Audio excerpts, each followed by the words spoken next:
자, 안녕하세요. 전자기학 강의를 시작하게 된 김진배 교수입니다. 우리가 전자기학은 전기공학, 전자공학, 그 외에 요즘에는 관련된 재료공학이나 물리학과뿐만이 아니라 많은 학과에서 반드시 공부를 해야 하는 일종의 필수 과목이라고 할 수 있어요. 자, 그런데 많은 학생들이 이 전자기학을 좀 더 어려워하죠. 그거는 우리가 역학, 즉 뉴턴의 운동 법칙을 사용하는 역학의 경우에는 많은 경우에 눈으로 관찰할 수 있고요.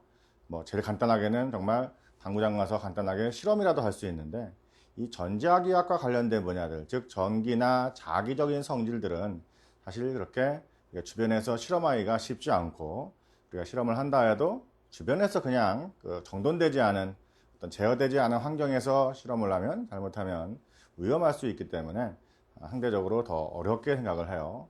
거기다가 이 관련된 내용들을 다루는 수학적인 표현들도 역학보다는 훨씬 더 복잡합니다. 미적분학이 더 많이 사용이 되고요. 그리고 어떤 3차원 공간적인 개념이 보다 확실해야 관련된 내용을 이해할 수 있기 때문에 많은 학생들이 어려워하는 것도 사실입니다. 그래서 본 강의에서는 우리가 사용하게 된 이 전자기학 교재에 충실하게 해당된 내용을 차근차근 공부하면서 여러분들이 스스로 공부해서 많은 걸 이룰 수 있도록 한번 열심히 해보겠습니다. 자, 그래서 첫 장은요, 벡터 해석에 관한 것이 첫 장을 이루고 있습니다.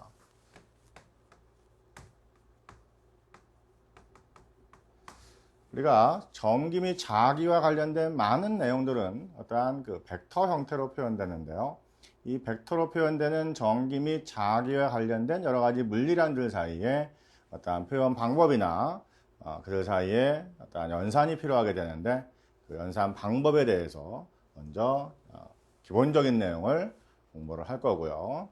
또한 앞으로 우리가 보통 대학교 1학년 정도의 일반 물리학 수준에서 다루는 것보다는 좀 더 복잡한 형태를 다루기 때문에 이제 직각좌표계 하나만으로는 어떠한 상황을 설명하기가 좀 어렵습니다.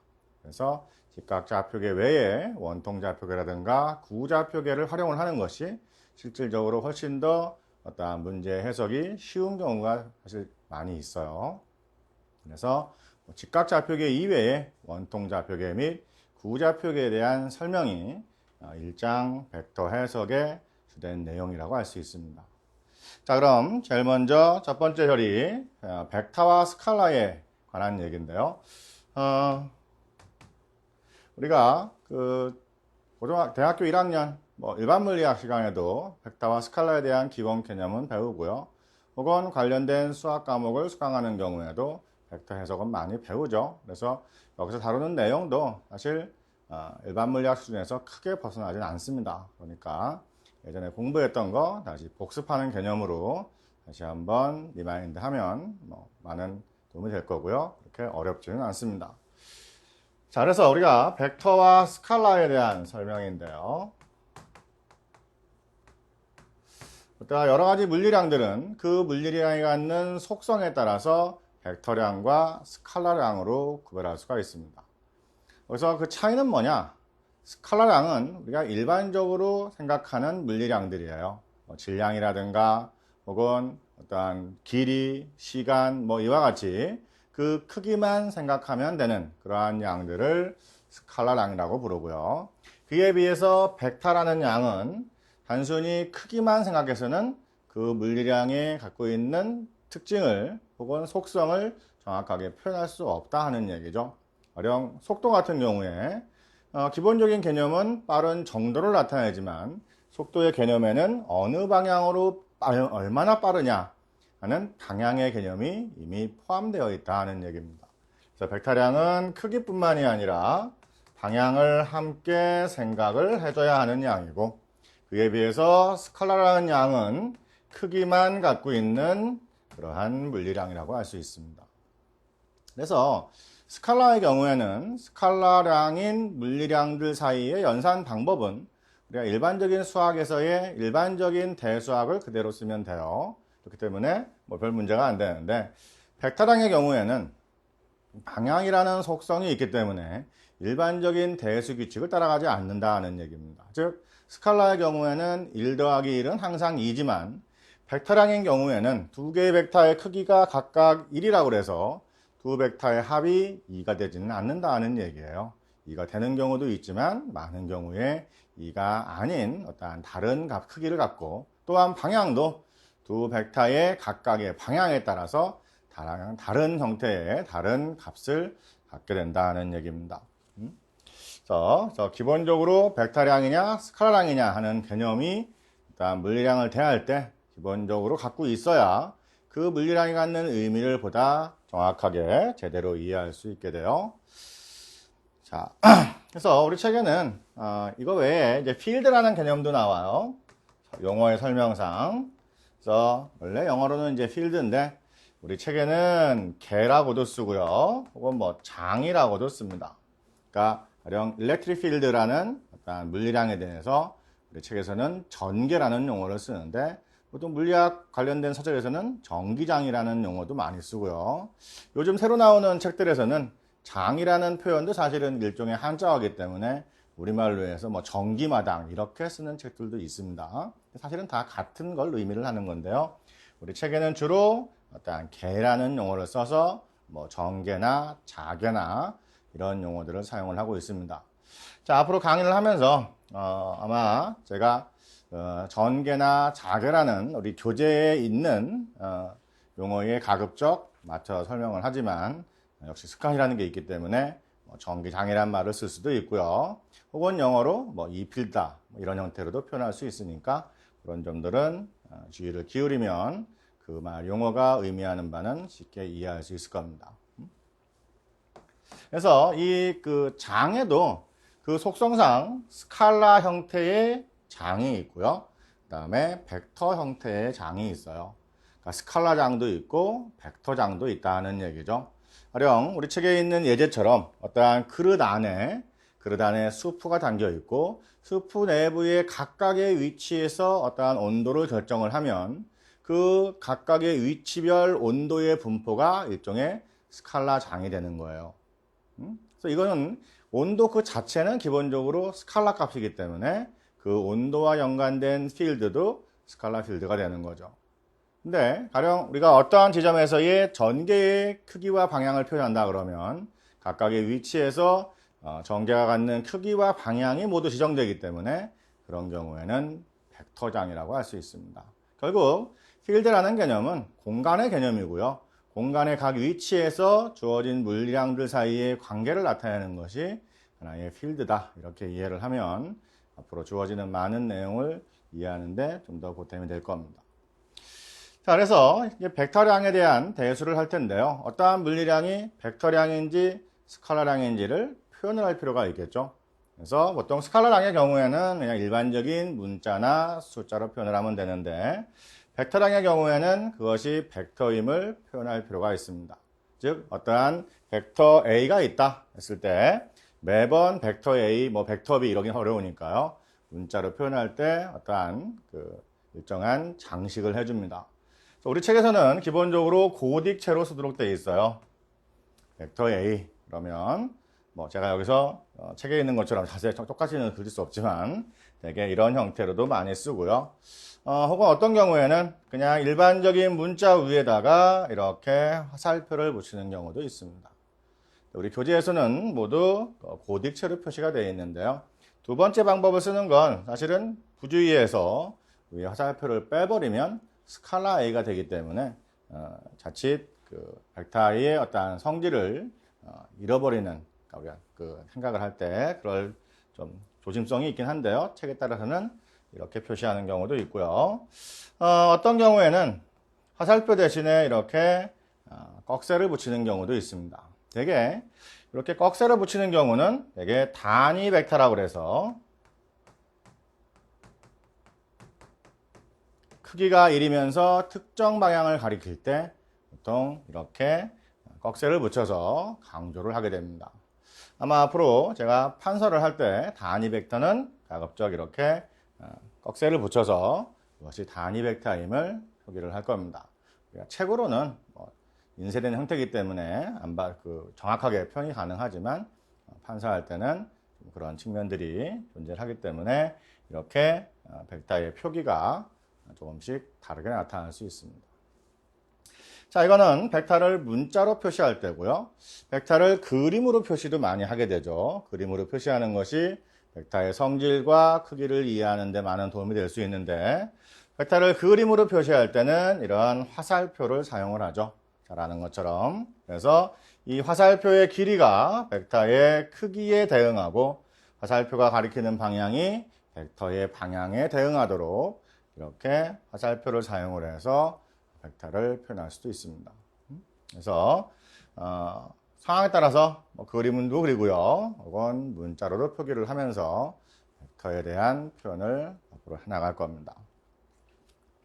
자, 이렇게 해서 이제 벡터의 개념을 정의를 해봤으니까요, 벡터 사이의 연산 규칙을 한번 알아봐야 되겠죠. 그래서 우리가 보통 알고 있는 사칙 연산을 기준으로 해서 덧셈, 뺄셈, 곱셈 형태를 한번 생각을 해보겠습니다. 두 번째, 벡터 대수인데요.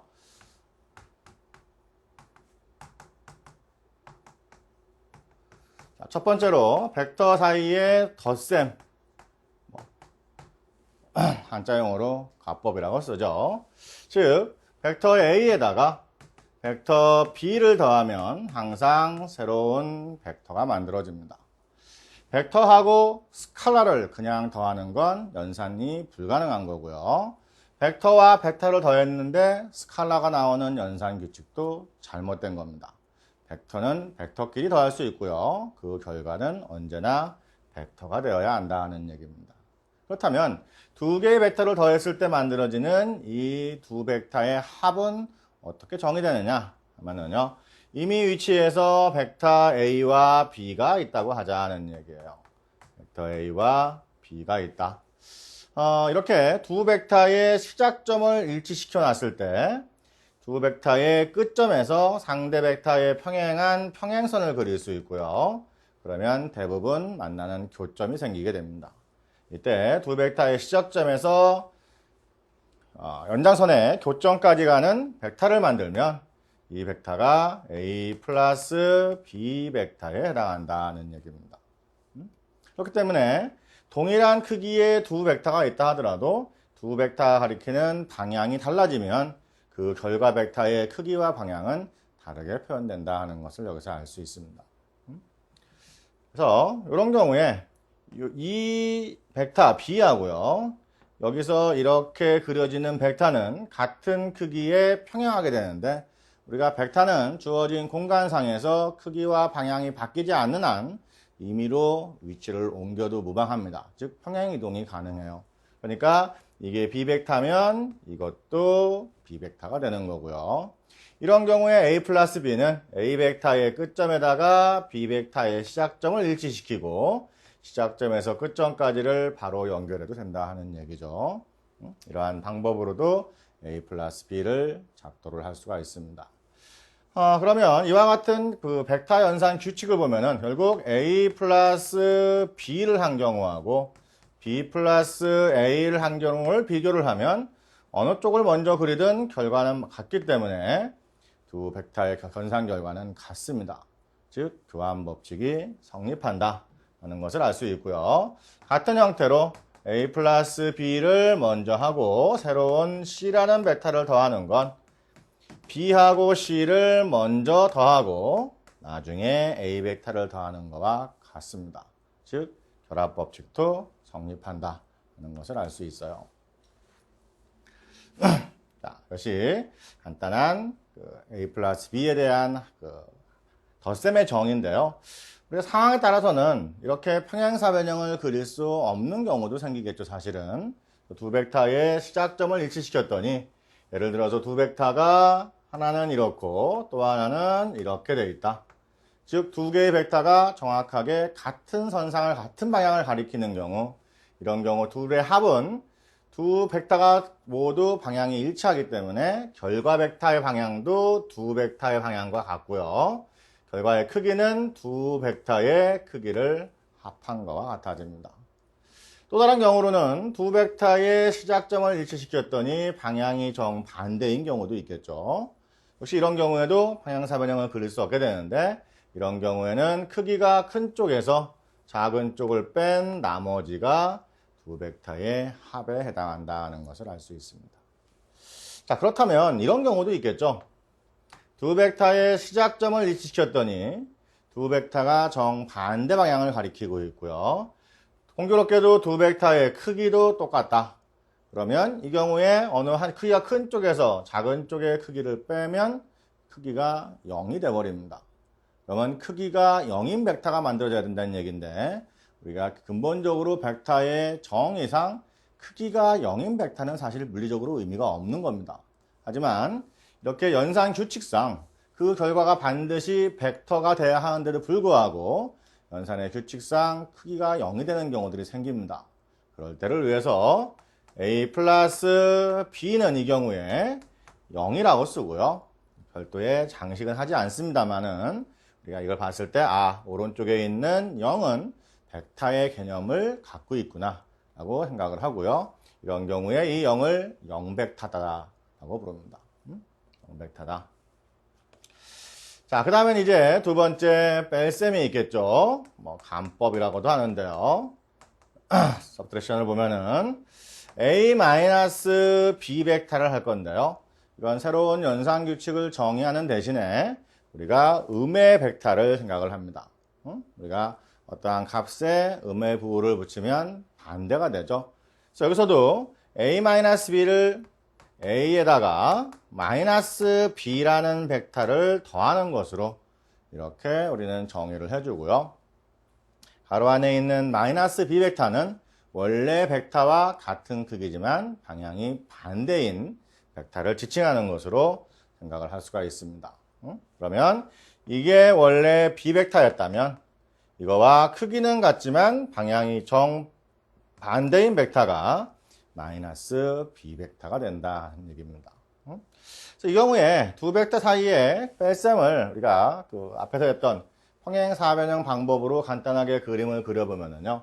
가령 벡터 A가 있고 벡터 B가 있다고 하자는 얘기죠. 그러면 -b 벡터는 크기는 같고 방향은 반대니까 이렇게 그려질 거고요. 두 벡터의 합이니까 이렇게 우리는 a-b를 그려볼 수 있습니다. 근데 여기서 두 벡터의 끝점을 이렇게 연결을 하면 다시 이렇게가 이 형태가 평행사변형이 해당하기 때문에 사실은 B의 끝점에서 A의 끝점까지를 직접 연결한 벡터는 앞에서 계산한 a-b와 같은 크기의 같은 방향이 되죠. 그래서 이 벡터도 a-b에 해당한다는 것을 알 수 있습니다.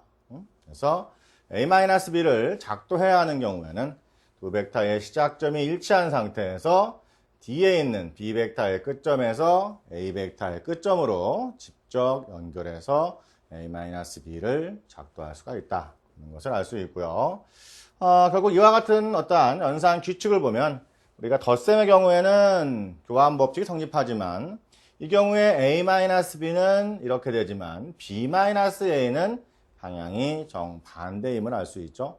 그래서 일반적인 대수처럼 뺄셈에 있어서의 교환 법칙이나 결합 법칙은 성립하지 않습니다. 자, 그 다음에 이제 세 번째 뭐가 있냐면요. 세 번째 곱셈인데요. 벡터끼리의 곱셈은 조금 뒤에서 별도로 다루도록 하고요. 우선 벡터와 스칼라의 곱셈을 먼저 생각을 합니다.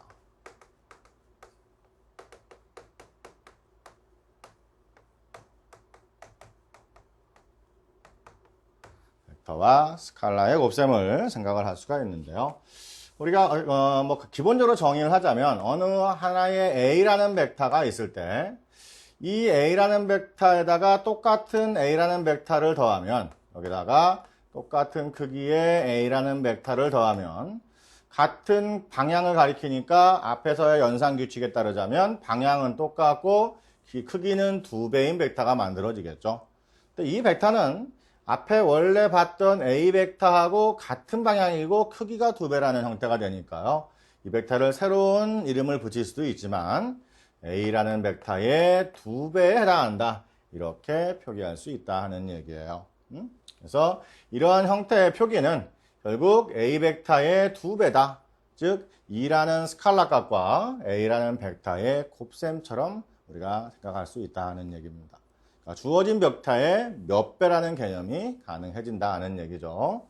그래서 우리 책에 있는 것처럼 일반적으로 뭐 스칼라 RS에다가 두 벡터 A, B의 합을 이렇게 전체에 곱한다고 표시를 하면 일반적으로 하는 것처럼 그대로 전개할 수 있어서 RA, RB, SA, SB 이런 형태로 표기할 수 있다는 얘기입니다. 그럼 예를 들어서 뭐 3에다가 뭐 A 플러스 B 벡터가 되면 결국 두 벡터의 합의 3배에 해당한다 하는 얘기가 되는 거죠. 이거는 3A 플러스 3B와 같은 결과를 갖는다 하는 얘기고요. 일반적인 어떠한 우리가 수학에서 하는 배분 법칙을 그대로 활용해도 무방하다 하는 얘기입니다. 그래서 지금 간단하게 벡터의 덧셈, 뺄셈과 벡터와 스칼라 사이의 곱셈을 생각을 해봤고요. 그 다음에 0벡터의 정의도 생각을 해봤습니다. 그리고 벡터의 평행 이동에 대해서도 앞에서 설명을 했었죠. 그래서 간단하게 덧셈, 뺄셈을 해봤는데요. 이렇게 어떤 그림에 의한 방법은 벡터의 연산 규칙을 이해하는 데는 아주 유용하지만 실제 어떠한 주어진 벡터에 대해서 덧셈이나 뺄셈을 하는 것이 사실 쉽지는 않습니다. 그러니까 애초에 두 벡터가 시작점이 일치한 상태를 다룬다면 그나마 다행이지만 대개의 경우는 그렇지 않을 수 있다는 얘기예요. 그러면 하나의 벡터를 평행 이동을 시켜서 두 벡터의 시작점을 일치시킨다는 것은 우리가 뭐 말로는 쉽게 설명할 수 있지만 어떠한 실제 시행을 하는 데는 많은 어려움이 있습니다. 그래서 지금 했던 이와 같은 연산규칙은 어떠한 대수의 법칙을 이해하는 데는 좋지만 실질적으로 활용하는 데는 여러 가지 제약이 따르게 됩니다. 이것을 보다 더 정확하고 보다 더 간결한 방법으로 하는 방법이 없겠느냐 할 수가 있는데요. 바로 좌표계를 활용하는 방법이라고 할 수 있습니다. 그래서 다음 섹션에서는 이제 이와 같은 벡터의 연산규칙을 좌표계와 연관시켜서 처리하는 방법을 생각을 해보겠습니다. 자, 세 번째 좌표계를 생각을 할 건데요. 직각 좌표계는 우리가 가장 기본적으로 사용하는 좌표계이기 때문에 여러분들 이미 익숙해 있는 좌표계입니다. 한번 간단하게 정리를 하면은요. 세 개의 좌표축이 서로 직각으로 교차하는 형태의 좌표계를 우리는 생각을 하고요. 여기가 X축이면 Y축, G축이 되는 거죠. 세 축은 서로 직각인 관계에 있습니다. 이렇게 X, Y, G의 좌표축이 그림상 시계의 반대 방향으로 돌아가는 이러한 형태를 오른손 좌표계, 다른 말로 우수계, 영어로는 라이트 핸디드 시스템이라고 합니다. 그래서 이와 같은 직각 좌표계는 여러 가지 책의 좌표축이 직각으로 배치되어 있기 때문에 직관적으로 보기가 좀 쉽죠. 그래서 많이 사용을 하는데요. 어느 한 점의 위치는 X, Y, G의 좌표 성분으로 표시할 수 있는데 이 점에서 XY 평면으로 투영을 하고요. 그 점에서 다시 X축과 Y축으로 수선을 내릴 수 있는데 여기가 X, 여기가 Y가 되는 거고요. 다시 이 점에서 G축으로 투영을 하면 이 점이 G점이 되는 거죠. 이와 같은 형태로 좌표의 위치를 나타낼 수가 있습니다. 근데 위치를 나타내는 방법은요. 이런 형태로 그러니까 한 점에서 각 좌표 축 방향으로 투영을 해서 나타낼 수도 있는데 어떤 경우에는 다른 방법으로는 가령 이 점에 대해서 가령 x가 가령 이 값이 C1, C2, C3라고 하면 x가 C1인 어떠한 형태, x가 C1인 점은 하나의 면이 만들어지는 거죠. 그러니까 그 면상의 모든 점에서 x값이 C1인 면이면 가령 이렇게 면이 만들어질 거고요. 가령 g가 C3인 면은 이렇게 만들어지겠죠. 그 다음에 y가 C2이면은 이렇게 만들어질 거예요. 그래서 이렇게 각각 x가 C1이고 y가 C2고 g가 C3인 세 개의 평면의 교차점으로도 이 점의 위치를 표현할 수가 있습니다. 이렇게 세 평면의 교차점으로 설명을 하는 것은 나중에 원통좌표계나 구좌표계에서의 위치를 이해하는데 아무래도 도움이 됩니다. 그래서 우리가 한 점의 위치를 결정하는 방법을 이렇게 각 좌표 성분을 나타내는 점들이 일정한 면의 교차점이다. 이런 식으로도 해석할 수가 있게 되고요.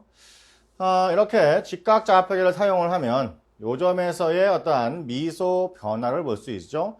x방향으로 dx만큼 증가하고 y방향으로 dy만큼 증가하고 g축 방향으로 dg만큼 증가하면 결국 이 세 방향의 증가분을 나타내는 어떠한 육면체가 만들어지는데요. 여기서 한 변의 길이는 각각 dx, dy, dz에 해당하니까 dg에 해당하기 때문에 요 육면체의 부피는 dx, dy, dg의 형태로 표시를 할 수가 있습니다. 각 면의 크기는 dx, dy, 혹은 dy, dg, dg, gx 이런 형태로 면의 면적의 크기를 표시를 할 수가 있겠죠. 이렇게 미소 면적이나 미소 부피를 우리가 표현하는 방식을 상기시키는 건 나중에 관련된 내용들을 다룰 때 이와 같은 내용들이 모두 포함이 됩니다. 우리가 이미 일반 물리 시간에 배운 것처럼 미적분학에서 전자기학에서 나오는 여러 가지 물리량들은 거기 나오는 물리 법칙들을 따져보면은 어떠한 주어진 면에서의 전개 성분을 따진다거나 이런 형태가 주어지기 때문에 일단 미소 면적에 대한 표현 방법도 다시 한번 리마인드 하는 것이 도움이 될 수 있습니다.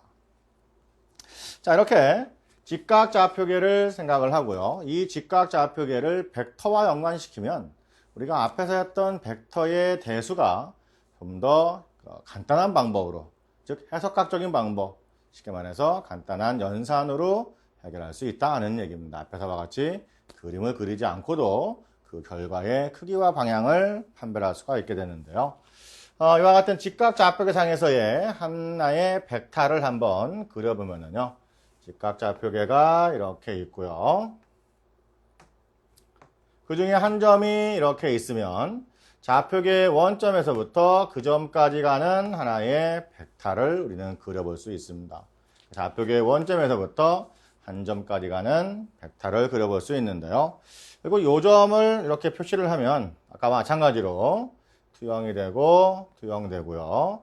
그러면 이렇게 해서 이렇게 그려줄 수가 있겠죠. 이런 형태로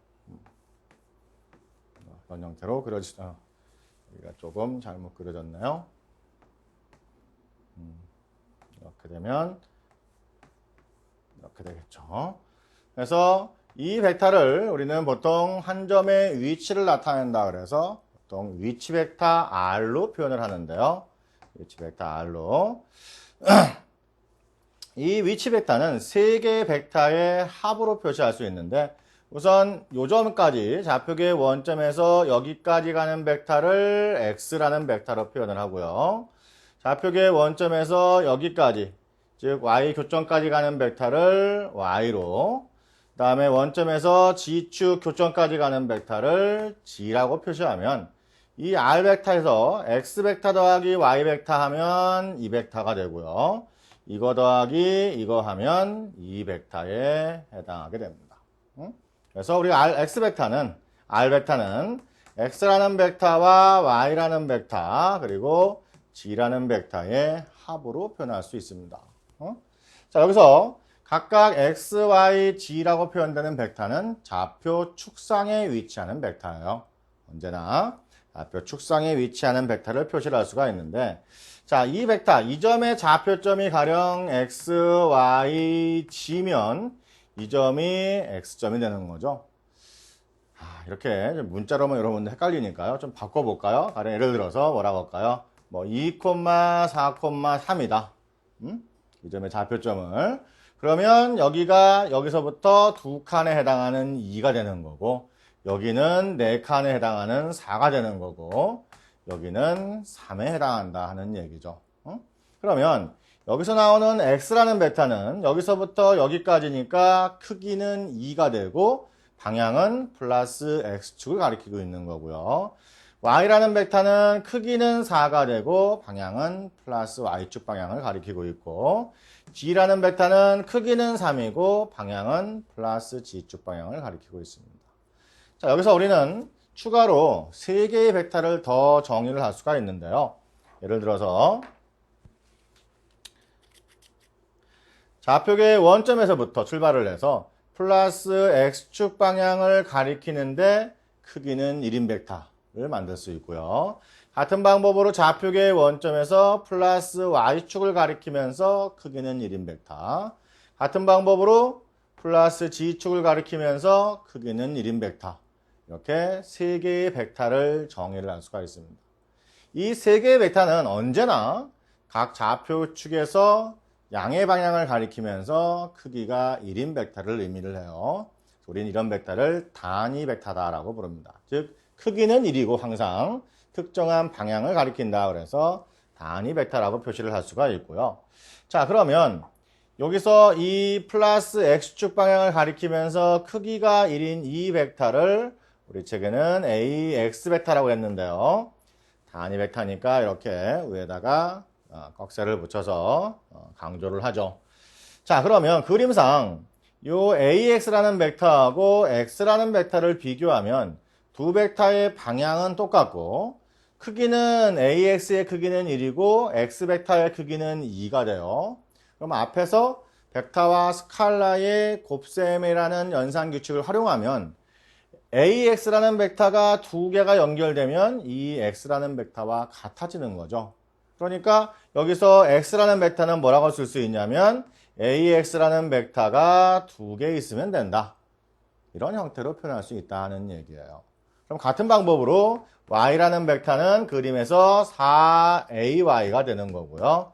g라는 벡터는 크기는 3이고 g축의 단위 벡터가 ag면 3ag, 이런 식으로 표현할 수 있다는 얘기입니다. 자, 이렇게 해놓으면 우리는 하나의 벡터의 종점에 대한 좌표점과 주어진 직각 좌표계상에 존재하는 단위 벡터의 1차 결합으로 표시를 할 수가 있고요. 우리는 이 좌표계의 원점의 위치와 각 좌표축이 가리키는 방향이 정해져 있는 경우에 그 벡터의 크기를 바로 알 수 있습니다. 여기서 이 벡터의 크기는 사실 여기서부터 여기까지의 거리에 해당하는데 이 거리는 2제곱, 4제곱, 3제곱을 더해서 루트를 씌운 거와 사실은 같아집니다. 그림에서 금방 볼 수 있죠. 자, 요거 더하기 요거, 그러니까 이 길이는 x제곱 플러스 y제곱의 루트고요. 결국 이 길이는 이거 제곱의 루트 씌우면 얘랑 같아지죠. 피타고라스 정리를 활용하면 금방 알 수 있는 거니까. 그래서 이렇게 벡터를 그냥 단순히 그림으로 표현하는 대신에 좌표계와 연관시키면 그림이 없어도 그 벡터 가리키는 방향과 크기가 정확하게 크기를 표현하는 것이 가능하게 된다는 얘기입니다. 또한 이와 같은 표현 방식을 활용하면 우리가 앞에서 봤던 벡터 길이의 덧셈이나 뺄셈을 평행사 변형 규칙과 같은 어떠한 작동에 의하지 않고 간단한 연산에 의해서 두 벡터의 합이나 차를 쉽게 구할 수 있습니다. 그래서 이제 이건 우리가 앞에서 2, 4, 3이라는 좌표 성분을 갖는 경우를 표시를 한 거고요. 일반적인 경우라면 거기에 맞춰서 쓰면 되겠죠. 그래서 대표적인 B라는 벡터가 있다. 그러면 BX의 AX, BY의 AY, BG의 AG 형태로 쓸 수 있고요. BX나 BY나 BG는 주어진 벡터가 갖는 각 좌표축의 성분에 해당하는데요. 그 성분의 크기는 주어진 벡터를 각 좌표축 방향으로 투영했을 때의 결과와 같아집니다. 이렇게 표시를 할 수가 있고요. 아까 말한 것처럼 이 벡터의 크기는 우리가 벡터의 크기는 벡터 표현을 하고 절대값 기호를 붙이기도 하고요. 혹은 똑같은 문자인데 아무런 장식이 없는 경우를 쓰기도 합니다. 두 가지 경우를 함께 사용을 하는데요. 보통 이렇게 벡터 표기를 다 하고 절대값 표현을 하면 복잡하죠. 지저분해 보이죠. 대부분은 그냥 이렇게 해당 벡터와 같은 문자이지만 장식이 없는 형태를 사용하게 되고요. 벡터의 크기는 아까 설명한 것처럼 결국 각 성분의 크기를 제곱을 해서 모두 더하고요. 그것에 루트를 씌운 거와 같다 그랬습니다. 그래서 저 그림에서 앞에 그림에서 간단한 피타고라스 정리를 연결시키면 바로 우리가 이해할 수 있게 되고요. 그 다음에 이 주어진 벡터가 가리키는 방향을 설명할 수가 있는데요. 뭐 그림상 그림을 그려놓고 생각을 하면 저 방향, 뭐 이 방향 할 수가 있지만 정확하게 특정 벡터가 가리키는 방향을 좌표 계산해서 표현할 수가 있어야 되겠죠. 그래서 가령 이런 경우에 이런 특정한 비벡터가 가리키는 방향에서 보통 이렇게 표기를 합니다. 우리 책에서는 비벡터가 갖는 방향인데요. 이렇게 아까 말한 것처럼 그 벡터 기호를 하는데 위에 꺽쇠가 붙는 건 크기가 1인 벡터라는 얘기죠. 그러니까 비벡터와 같은 방향을 가리키지만 크기는 1인 벡터가 되는 거예요. 이 벡터를 구하는 방법은 비벡터를 놓고서요. 비벡터이지만 크기는 1이니까 비벡터의 크기로 나눠주면 되죠. 주어진 벡터의 크기로 나누어준 벡터가 바로 그 벡터의 방향을 나타내는 단위 벡터의 표현이 된다는 얘기입니다. 이런 형태로 특정한 방향을 표치치 표현하는 것이 가능해진다 하는 것을 알 수 있습니다. 자, 그래서 우리 책에 있는 뭐 한두 가지 예제를 간단하게 한번 풀어보면은요. 자, 예제 1-1을 한번 간단히 먼저 보죠. 1.1을 보면은요. 원점에서부터 점이 G점인데요. G점의 좌표점이 2, -2, -1이라는 좌표점을 갖는 G점이 있다고 하자는 얘기입니다. 그러면 원점에서부터 G점까지를 가리키는 단위 벡터를 구해봐라 하는 얘기예요. 그러면 앞에서 그림에서 보는 것처럼 뭐 원점에서부터 G점까지 가는 벡터는 앞에서 설명했던 결국 위치 벡터 R에 해당하는 거고요. 그 위치 벡터 R을 R 벡터의 크기로 나눠주면 되는 거죠. 가령 원점에서부터 G 방향으로 가는 단위 벡터를 AG라고 하면은요. 원점에서 G까지 가는 벡터, G 벡터를 G 벡터의 크기로 나눠주면 된다는 얘기죠. 자, 그러면 G 벡터는 결국 이게 좌표점이니까 좌표 성분으로 표시하면 2AX -2의 AY -1의 AG인데 보통 1은 생략하고요. 그 다음에 크기는 이 벡터의 크기는 2제곱 -2의 제곱 1제곱의 루트를 씌운 거와 같아질 겁니다. 그렇죠? 자, 그러면 분모는 4, 4, 1이니까 9가 되고 루트 씌우니까 3이 되죠. 3분의 1에 2AX -2AY -AG 형태로 결국 원점에서부터 G점까지 가는 방향을 나타내는 단위 벡터를 만들 수 있다는 것을 알 수 있습니다. 좀 비교적 쉬운 이건 예제에 해당하는데요. 이거보다 좀 더 어려운 예제가 우리 교재에 보면은 이제 응용 예제 혹은 뭐 고급 예제 이런 식으로 되어 있는데요. 지금까지 논의한 내용을 간단하게 응용 예제를 통해서 정리를 해보죠. 본 교재에서는 교재 안에서 풀이가 제공되는 형태의 예제가 있고요. 풀이가 제공되지 않는 형태의 예제가 있어요. 뭐 어떻게 보면은 연습 문제의 한 형태라고 할 수는 있는데 기존에 뭐 어렵지 않은 형태의 연습 문제 생각하시면 됩니다. 그래서 응용 문제 첫 번째를 보면은요, 쓰기 싫으니까 이렇게 간단하게 쓸게요. 어드밴스드 example 그래서 1.2를 보면 3개의 점을 지정을 했어요. m점은 마이너스 1, 2, 1. 그 다음에 n점은 3, 마이너스 3, 0. 그 다음에 b점으로 마이너스 2, 마이너스 3, 마이너스 4로 주어진 3개의 점이 이렇게 있을 때 문제에 주어진 각각의 벡터와 혹은 관련된 내용들을 생각을 해봐라 하는 얘기예요. 첫 번째가 라지 R에 mn 이렇게 표시가 되어 있는데요. 우리 본 교재에서의 표기법은 m점에서 n점까지 가는 벡터를 의미를 합니다. 지금 MNP 세 벡터가 3차원 직각좌표계로 표현되어 있기 때문에 공간상에 위치하긴 하지만 편의상 그냥 평면으로 그리면은요. 여기를 m점으로 여기를 n점으로 잡아요. 좌표계의 원점이 여기라고 하면 좌표계의 원점에서부터 각각의 점까지 가는 위치 벡터를 생각을 할 수가 있죠. 그럼 보통 좌표계의 원점을 기준으로 그리는 벡터를 우리는 위치 벡터라고 하고요. 이거는 RM으로 얘는 RN으로 보통 소문자 R을 이용해서 표시를 할 수가 있게 되고요. 그리고 이 벡터는 M에서 N점으로 가는 벡터니까 이렇게 주어지는 벡터를 의미를 합니다. 이와 같은 표기법은 그러니까 점자에서 앞에 있는 점에서 뒤에 있는 점까지 가는 벡터다라는 의미인데요. 이게 기준으로, 기본으로 사용되는 표기법은 사실 아니에요. 어떤 책에 따라서는 이것의 의미가 우리 책에서는 지금 M에서 N으로 가는 벡터를 의미할 수 하지만 혹은 어떤 책에서는 반대로 N에서 M으로 가는 벡터를 의미할 수도 있어요. 정해진 규칙이 있는 건 아니기 때문에 책의 저자가 처음에 한번 정의를 하면 그대로 쓰게 되는 거죠. 본 교재에서는 M에서 N으로 가는 벡터를 의미를 합니다.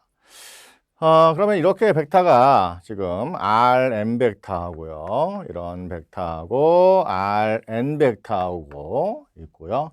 그 다음에 M에서 N으로 가는 벡터를 표현을 했습니다. 이와 같은 벡터의 관계는 우리가 일반 물리 시간에 배웠던 벡터의 덧셈 혹은 뺄셈의 연산 규칙을 생각을 하면 덧셈의 경우에는 두 벡터의 평행사 변형을 그려서 그려지는 벡터가 되는 반면에 뺄셈의 경우에는 A-B를 하면 앞에 있는 두 벡터의 이렇게 출발점, 시점을 일치시켰을 때 앞에 있는 벡터에서 뒤에 있는 벡터로 그러니까 A-B면 B의 종점에서 A의 종점으로 연결하는 벡터가 A-B에 해당합니다.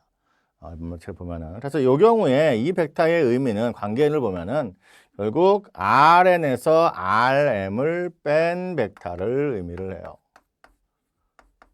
이와 같은 형태가 된다 하는 얘기죠.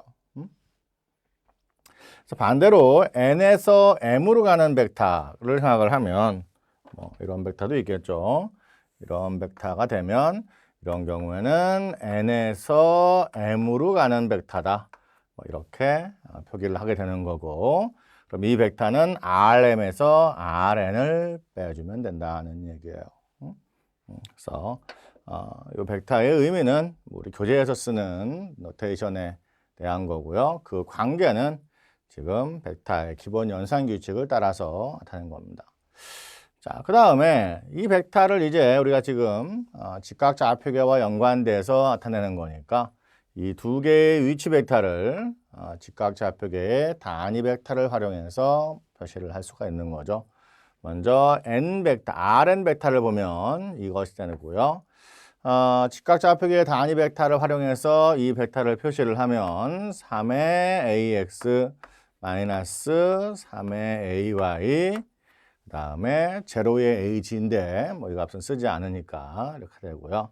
마이너스 n 벡터는 이거죠. 마이너스 1 ax인데 보통 1은 생략하니까 이렇게 되고요. 플러스 2ay 플러스 1ag인데 역시 1은 생략하니까 이와 같은 형태로 표시를 할 수가 있습니다.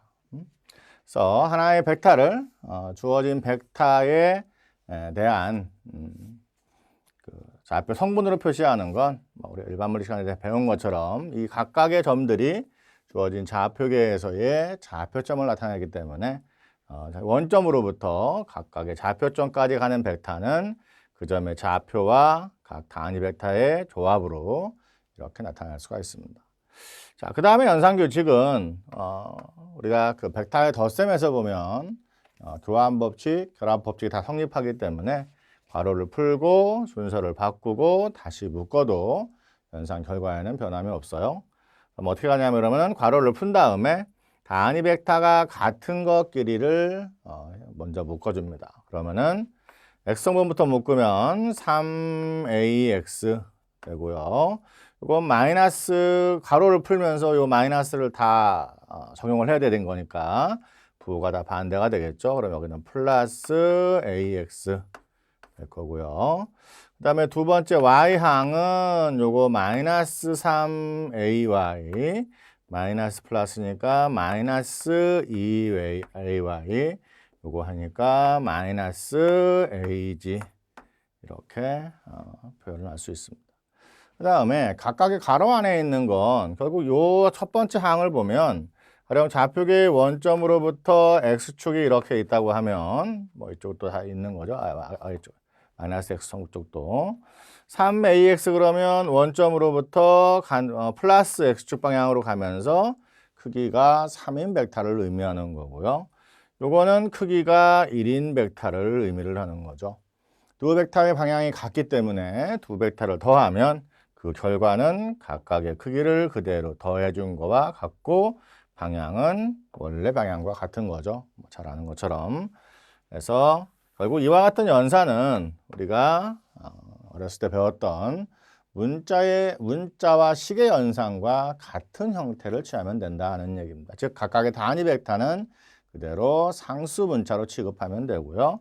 앞에 좌표점들에 대한 건 그대로 숫자로 인식하면 되는 거니까. 그리고 요 계산은 4ax, 요거는 마이너스 5ay, 이거는 마이너스 ag. 자, 이렇게 우리가 원하는 벡터를 표시를 할 수가 있다 하는 얘기예요. 결국은 이 벡터는 그러니까 여기서 이렇게 가는 벡터인데 여기가 좌표계의 원점이면 벡터의 동등성에 따라서 이 벡터와 같은 크기와 같은 방향을 그대로 유지를 하면 이렇게 옮겨놓은 벡터와 같다는 얘기죠. 그러니까 여기서 이렇게 가는 벡터나 이 벡터는 같은 크기에 같은 방향을 가리키는 거니까 두 벡터는 같다라고 할 수 있어요. 이거를 이제 좌표계의 원점에다 놓고서 표시를 했느냐 아니면 주어진 두 점 사이에 놓고 표시를 했느냐 뭐 그 차이만 다른 것 뿐입니다. 자, 두 번째 B번의 경우를 가면은요. B번의 경우는 RMN하고 플러스 RMP하고 두 벡터의 합을 구해봐라 하는 얘기예요. 자, 그렇게 되면 결국 이와 같은 벡터가 지금과 같은 형태가 되니까 각각에 대해서 구해도 되고요. 아니면 뭐 이거를 이와 같은 관계로 풀어서 계산을 해도 뭐 관계는 없어요. 앞에서 했던 거니까 바로 이 영역 만들어 보죠. RMN이니까 결국은 RN에서 RM을 뺀 이미 구해놓은 거니까 그대로 갖다 쓰면 되죠. 그러면 4AX 마이너스 5AY 마이너스 AG 될 거고요. 플러스 두 번째 MP는 결국은 이 형태는 RP에서 RM을 뺀 거니까 결국 저 관계식에서 뭐가 되냐면은 X성분이 P의 X성분이 마이너스 2고 M이 마이너스 1이니까 마이너스 2에서 마이너스 1을 뺀 거와 같아져요.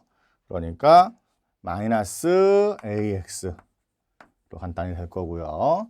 Y성분은 마이너스 3에서 2를 뺀 거니까 마이너스 5AY G축은 마이너스 4에서 1을 뺀 거니까 마이너스 5AG 이와 같은 형태로 계산이 될 겁니다.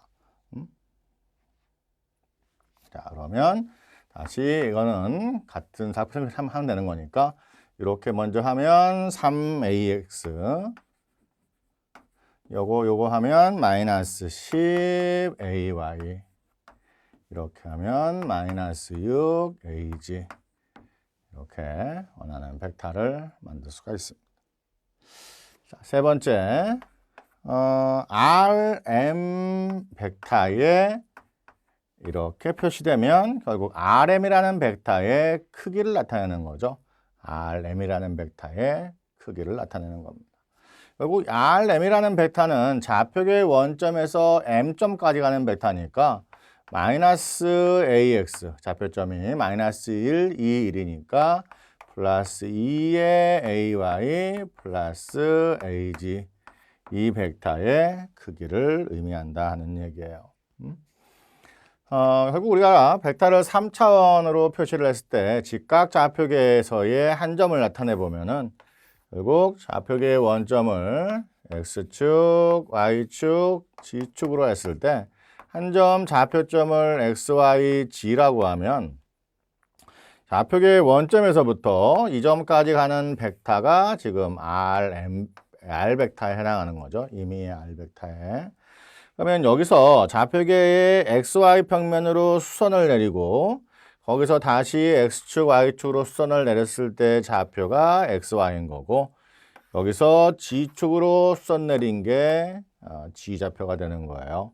그럼 결국은 이거의 길이는 이 길이하고 이 길이가 결국은 요거 일로 오면 이렇게 되고요. 이게 직각이니까 피타고라스 정리에 의해서 이 길이 제곱 더하기 이 길이 제곱에 루트를 씌우면 이 길이가 되는 거고요. 다시 요 XY 평면상에 있는 이 길이는 요 길이하고 이 길이가 결국 수직인 관계에 있는 거니까 이 길이 제곱 더하기 이 길이 제곱에 루트를 씌우면 여기랑 같은 거죠.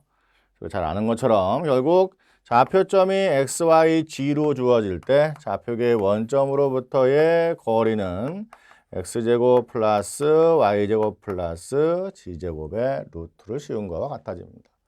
본문에서 했지만 따라서 이 RM 벡터의 크기는 결국 마이너스 1의 제곱 그 다음에 2의 제곱 1의 제곱에 루트를 씌운 것과 같아질 거다 하는 얘기예요. 1, 4, 1이니까 루트 6이 되겠죠. 루트 6. 그래서 근사값으로 표시를 하면 2.45 이렇게 답을 구할 수가 있겠습니다. 자, 그 다음에 D번을 보면 D번은 뭘 구하라겠냐면 AMP 이렇게 되어 있어요. 단위 벡터의 표현은 요 소문자 A에다가 첨자 그리고 위에 캐럿 기호로 표시를 하죠. 이게 그 단위 벡터의 노테이션 표기는 역시 조금씩 다른데요. 보통 직각 좌표계의 단위 벡터 표현은 아마 우리가 보통 일반 물리 교재에는 IJK 단위 벡터를 주로 사용해서 이렇게 많이 표기를 합니다. 보통 일반 물리 책에는 또 어떤 책에는 X, Y, G축의 단위 벡터다 그래서 소문자 X, Y, G를 쓰고 이렇게 위에 캐럿 기호를 붙여요. 그리고 실제 이제 그 인쇄된 형태를 보면 이렇게 일반적인 문자가 아니라 보통 벡터 폰트라고 그래서 보통 굵은 채로 보통 나타나 있는 거죠. 그래서 이렇게도 쓰고 이렇게도 쓰는데 우리 책은 얘를 AX의 캐럿 AY의 캐럿, AG의 캐럿 이렇게 나타내는 거예요. 그래서 I하고 X 캐럿하고 AX 캐럿하고는 역시 같은 걸 의미하는 겁니다. 그래서 어떤 노테이션을 쓰느냐 하는 것은 크게 관계는 없어요. 근데 널리 쓰이는 게 보통 IJK 형태가 제일 많이 쓰고요.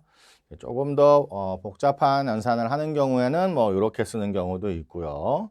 우리 책은 이런 형태로 써요. 그래서 여기서 말하는 AMP는 결국 M점에서 P점까지 가는 방향 단위 벡터, 그러니까 이게 M점이고 여기가 P점이면 M점에서 P점으로 가는 벡터를 RMP의 벡터 이렇게 우리가 표시를 하는 거예요. 근데 이 벡터 전체를 말하는 것이 아니라 이건 단위 벡터니까 이 방향과 같지만 크기는 1인 이런 벡터를 의미를 하는 거죠. 이거를 AMP 이렇게 표기를 한 겁니다. 그래서 이 벡터를 구하는 방법은 우선 원래 벡터 M에서 P로 가는 벡터를 구한 다음에 요거 전체의 길이는 뭐 가령 예를 들어서 이거 길이가 원래 예를 들어서 3으로 나온다. 그러면 요 전체와 이 벡터 전체를 자기 벡터의 크기로 나눠주면 결국은 크기가 1인 벡터에 해당하는 것을 얻을 수 있게 된다는 얘기입니다. 그래서 결국 이와 같은 내용들을 하나의 식으로 나타내면 결국 이와 같은 표현은 M점에서 P점까지 가는 단위 벡터의 크기로 M점에서 P점까지 가는 벡터를 나눠주면 된다 하는 얘기죠.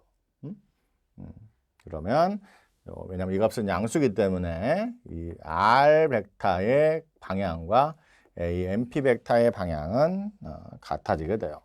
그럼 우선 RMP 벡터를 먼저 구해야 되는데 RMP 벡터를 앞에서 이미 구해놨죠. 앞에서. 그래서 마이너스 AX 마이너스 OAY 마이너스 OAG 이렇게 이미 구했습니다. 그러면 이 벡터의 크기는 마이너스 1인데 이제 어차피 제곱하면 뭐 부호는 다 양수로 바뀌니까 그냥 마이너스 부호 빼고 쓸게요. 그 다음에 플러스 5의 제곱 플러스 5의 제곱에 루트니까 루트 51 나오나요? 그렇죠? 루트 51 뭐 이렇게 나오겠죠. 그래서 결국 이건 뭐가 같냐면 루트 51분의 마이너스 AX 마이너스 OAY 마이너스 OAG 이렇게 계산을 할 수가 있게 되는 거고요. 이 계산을 이제 모두 제대로 하면 뭐 이렇게 한 거고요. 계산기를 이용해서 정확하게 표현을 하면 이 값이 얼마가 나오냐면 마이너스 0.14의 AX 플러스 마이너스 쪽 계속 부호는 안 바뀔 테니까 0.7의 AY 마이너스 0.7의 AG 이렇게 값을 벡터를 AMP 단위 벡터를 구할 수 있습니다. 그래서 이것이 단위 벡터인지를 확인하는 첫 번째 조건은요. 이 벡터의 크기가 1이면 되는 거죠. 그러니까 0.14의 제곱, 0.7의 제곱, 0.7의 제곱에 루트를 씌워서 값이 1이 나오면 한다는 얘기예요.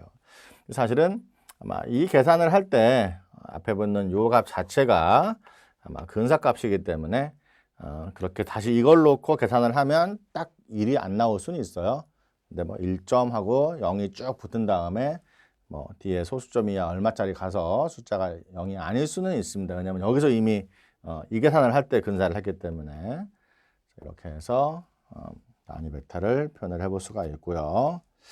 한 문제가 더 있는데 저 왼쪽으로 가서 거기서부터 다시 시작을 하죠.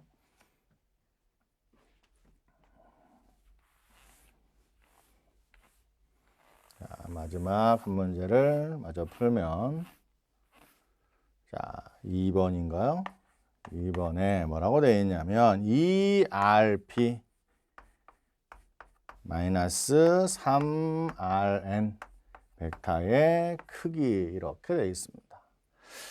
여기서 소문자로 표시된 벡터들은 아까 말한 것처럼 좌표계의 원점으로부터 가는 벡터를 의미를 해요.